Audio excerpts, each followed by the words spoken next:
ayda odalayıp çıkan korona dünyaya kovup salıp durundur güne.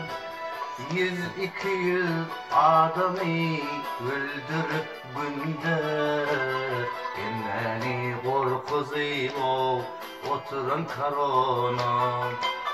Günde minglep adamı salıp yere beni korkuzup öyde saklan korona.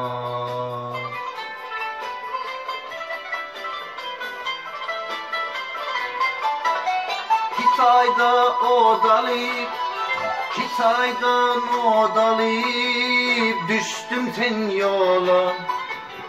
İstanbul'a gelip urnaştım körde. Yapıldı lokanta, yapıldı tekstil. Bizim ayakkabı değmedi korona. Yapıldı lokanta, restoran, kafe. Her kimi parasız boyun korona. Adını yeri yutsun senin korona. Gününü çek Türk'ten korona. Gelen izine Çin'e gayday korona. Vahmeni pulsuz koyun korona. Dolarlarını tek tek soğuran korona.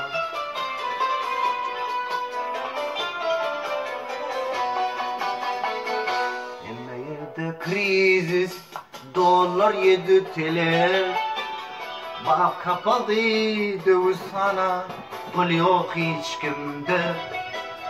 Novruz'um yatır, yorgandan çıkma.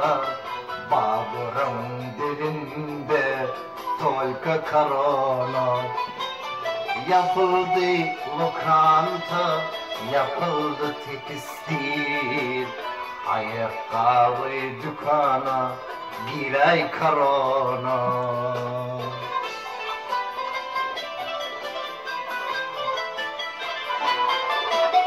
İnsan kıyışım, insan kıyışım, yalvarıp sana.